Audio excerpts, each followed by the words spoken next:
Hello and welcome everyone.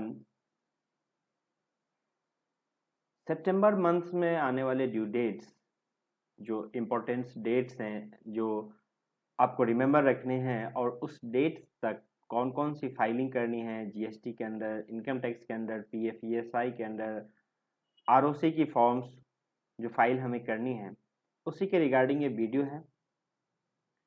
तो सितंबर के month में इनकम टैक्स से रिलेटेड जो भी डेट्स हैं इम्पोर्टेंट, वो इस समरी में है।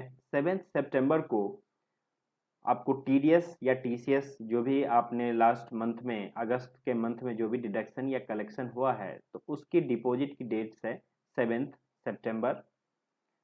14 सितंबर को आपको टीडीएस सर्टिफिकेट्स इशू करने हैं under section 194 IA, 194 IB, 194 M, जिसका डिपॉजिट जो डिपॉजिट अगस्त मंथ में हुआ होगा और वो डिडक्शन जो है जुलाई मंथ में किया होगा आपने। 15 सितंबर को एडवांस टैक्स की सेकेंड इंस्टॉलमेंट फाइल करनी है, पेमेंट करनी है आपको फॉर असेसमेंट ईयर 2022-23 और फाइनेंशियल ईयर जो करंट फाइनेंशियल ईयर है, इस फाइनेंशियल ईयर के लिए आपको एडवांस टैक्स की सेकेंड इंस्टॉलमेंट 15 सितंबर तक पेमेंट करनी है। और एडवांस टैक्स के कैलकुलेशन के रिगार्डिंग मैंने एक वीडियो बनाया है। अगर आपको कोई कन्फ्यूजन हो कि एडवांस टैक्स कैसे निकाला जाए तो आप उस वीडियो को देखिए, और उस वीडियो में आपको सारी की सारी कैलकुलेशंस मैंने करके दी है। उस वीडियो का लिंक मैंने इस वीडियो के कमेंट सेक्शन में डाल रखा है, तो आप उस वीडियो को भी देख सकते हैं अगर एडवांस टैक्स कैलकुलेशन में कोई प्रॉब्लम हो तो। 30 सितंबर तक आपको चालान कम स्टेटमेंट जो होता है under section 194 IA, IB and 194 M में अगस्त महीने में जो भी डिडक्शन हुआ है उसके रिगार्डिंग आपको फाइलिंग, चालान कम स्टेटमेंट की फाइलिंग करनी है 30 सितंबर तक। 30 सितंबर तक आपका आधार और पैन का लिंकिंग भी लास्ट डेट है। फिर से एक्सटेंड, ये काफ़ी एक्सटेंड हुआ है और एक्सटेंड होकर लास्ट डेट 30 सितंबर फिर से की गई है, जो आपको आधार और पैन के लिंकिंग का लास्ट डेट है। और अगर आप आधार और पैन के लिंक नहीं करते हैं इस डेट तक, तो आपको नेक्स्ट टाइम से फाइलिंग नहीं करने दिया जाएगा। आपकी इनकम टैक्स रिटर्न की फाइलिंग आप नहीं कर सकते हैं without linking of Aadhaar and pan. 30 सितंबर तक आपको इनकम टैक्स रिटर्न फाइल करना है। काफ़ी इम्पोर्टेंट डेट है 30 सितंबर इनकम टैक्स रिटर्न फाइल करने की, जिसकी डेट्स 31 जुलाई होती थी, उसको एक्सटेंड करके 30 सितंबर किया गया है अभी। जो कि नॉन कॉर्पोरेट एसएससी होते हैं जिनका ऑडिट नहीं होता है, उस केस में 31 जुलाई लास्ट डेट होता था, जिसको बढ़ा करके 30 सितंबर किया गया था। तो अभी तक ये डेट जो है यही है इनकम टैक्स रिटर्न फाइल करने की डेट सैलरीड पर्सन्स के लिए, जो जो होते हैं उनके लिए। तो 30 सितंबर ही है और एक्सपेक्टेड है, कंफर्म नहीं है लेकिन एक्सपेक्टेड है कि ये डेट भी एक्सटेंड होगी बिकॉज ऑफ साइट्स के जो इतने सारे गिल्चेज हैं उसके रिगार्डिंग। काफ़ी लोगों ने income tax ministry of finance में ये रिप्रेजेंटेशन भी दिया है कि इस डेट को भी एक्सटेंड किया जाए। तो ये थे इनकम टैक्स के सारे डेट्स, काफ़ी इम्पोर्टेंट डेट्स। आप इनको देखिए और अकॉर्डिंगली ड्यू डेट्स पे सारी की सारी फाइलिंग कीजिए। जीएसटी के रिगार्डिंग जो फर्स्ट कैटेगरी मैंने बनाया है QRMP स्कीम में, जो लोग हैं, जो लोग 5 करोड़ से नीचे होते हैं वो QR स्कीम में ऑप्ट कर सकते हैं।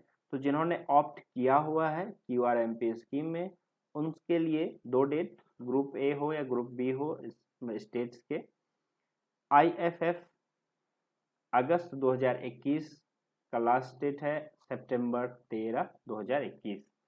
और फॉर्म PMT 06 जिसके थ्रू हम लोग टैक्स की फाइलिंग करते हैं, अगर आपके पास इनपुट्स नहीं है तो उसकी डेट्स है 25 सितंबर 2021। ये डेट्स बढ़ी नहीं है, एक्सटेंड नहीं हुए, तो ये सेम ही डेट्स हैं।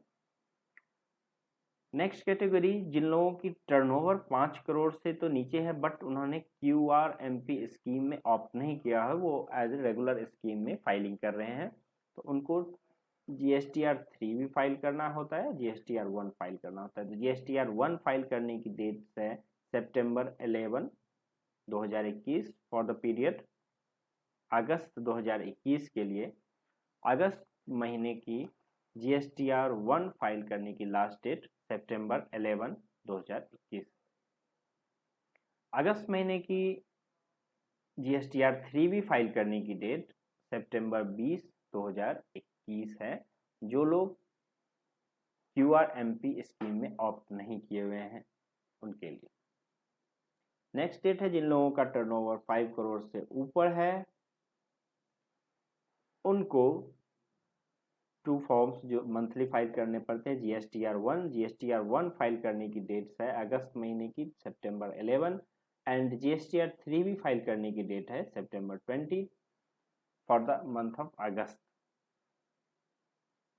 GST के other forms GSTR 7 TDS return under GST अगस्त महीने की 10 सितंबर, GSTR 8 अगस्त महीने की 10 सितंबर ही है, GSTR 6 for input service distributor जो लोग होते हैं वो लोग फाइल करते हैं, 13 सितंबर है उसकी लास्ट डेट। GSTR 5 ये non resident taxable persons file करते हैं, 28 सितंबर है इसकी डेट। GSTR 5A जो लोग OIDAR सर्विस प्रोवाइडर्स होते हैं वो लोग फाइल करते हैं और उसकी लास्ट डेट है 28 सितंबर। तो ये थे GST के डेट्स। और GST में मोस्ट इम्पोर्टेंट एक जो चीज़ अभी 29 अगस्त को आपको एक नोटिफिकेशन के थ्रू जो ड्यू डेट एक्सटेंड किया गया था वो थी एमनेस्टी स्कीम की। और एमनेस्टी स्कीम जिसकी लास्ट डेट 31 अगस्त थी पहले, उसको बढ़ा करके 30 नवंबर 2021 कर दिया गया है। तो 1 जून से लेकर के 31 अगस्त तक जो आप एमनेस्टी स्कीम्स के अंदर आप फाइलिंग कर सकते थे, जिसमें आपको लेट फी का कैप अप किया गया था मैक्सिमम 500 पर रिटर्न जिनका कोई भी टैक्स नहीं बनता है, और अदर केसेस में आपको 1000 रुपी पर रिटर्न आपको मैक्सिमम लेट फी था, उसको आप फाइल करके हर मंथ की आप अपडेट्स कर सकते थे, सारे के सारे GST फाइलिंग्स कर सकते थे। तो उस केस में इसका डेट लास्ट डेट 31 अगस्त था, उसको बढ़ा करके 30 नवंबर 2021 कर दिया गया और ये नोटिफिकेशन आया था 29 अगस्त 2021 को। 29 अगस्त 2021 को एक और नोटिफिकेशन आई थी जिसमें आपको revocation of cancellation of registration को का डेट, जिसका डेट भी 31 अगस्त था, उसको बढ़ा करके 30 सितंबर 2021 कर दिया गया है। तो ये काफ़ी इम्पोर्टेंट डेट है कि इसको जो रेवोकेशन जिन लोगों का कैंसिल हो गया और वो चाहते हैं कि उनको वापस से वो GST नंबर मिल जाए, तो वो लोग रेवोकेशन फाइल करते हैं कैंसिलेशन के लिए। उसके रिगार्डिंग अगर आपने रेवोकेशन फाइल नहीं की है तो आपके पास अब 1 महीने और टाइम है, 30 सितंबर 2021 तक फाइल कीजिए और उसके बाद जो भी पेंडिंग्स आपके GST रिटर्न्स हैं उसको आप 30 नवंबर 2021 तक फाइल कर लें।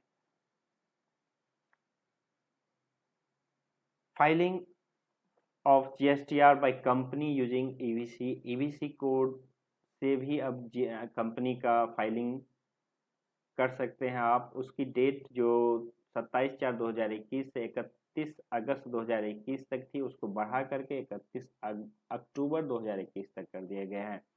तो कंपनीज के केस में क्या होता है कि फाइलिंग आप ओनली थ्रू डिजिटल सिग्नेचर्स कर सकते हैं, लेकिन ड्यू टू कोविड 27 अप्रैल 2021 से लेकर के 31 अगस्त 2021 तक रिलैक्सेशन दिया गया था कि आप EVC के थ्रू, इलेक्ट्रॉनिक वेरिफिकेशन कोड के थ्रू भी फॉर्म्स जो GST के हैं कंपनीज के आप फाइल कर सकते हैं।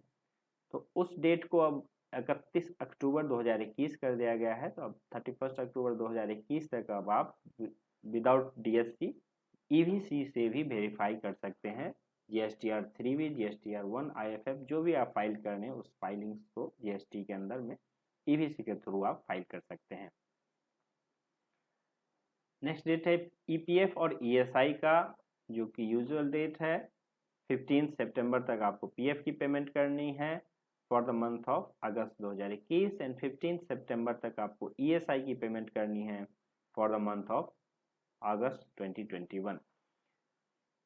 पीएफ में एक ये इम्पोर्टेंट अपडेट है कि आधार और पीएफ का लिंकिंग का डेडलाइन था 31 अगस्त, और फ्रॉम 1 सितंबर से जिन लोगों के यूएएन जो यूनिवर्सल अकाउंट नंबर होता है पीएफ के अंडर में आपको मिलता है, उसका अगर आधार से आपने लिंकिंग नहीं किया हुआ है तो आपके अकाउंट में पीएफ में आपको कंट्रीब्यूशन एम्प्लॉयर या एम्प्लॉई उसमें नहीं कर पाएंगे। तो आपको पीएफ का जो यूएएन अकाउंट है, यूएएन अकाउंट और आधार का लिंकिंग मैंडेटरी हो गया है।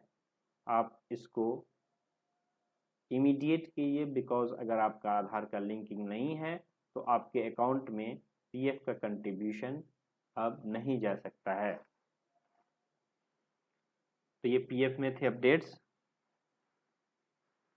एमसीए में इम्पोर्टेंट डेट है 27 सितंबर 2021, AOC 4 filing by OPC 1% company जो होते हैं उनके एओसी 4 फाइल करने की डेट, लास्ट डेट 27 सितंबर 2021 है फॉर द फाइनेंशियल ईयर 2020-21।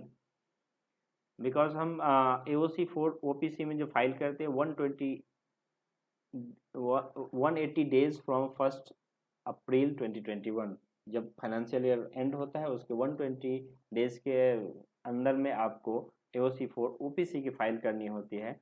तो अगर आपके पास कोई ओपीसी हो या आप किसी ओपीसी में डायरेक्टर हो तो आप इस डेट को 27 सितंबर 2021 डेट से पहले पहले तक एओसी 4 फाइल कर लें लास्ट ईयर फाइनेंशियल ईयर की।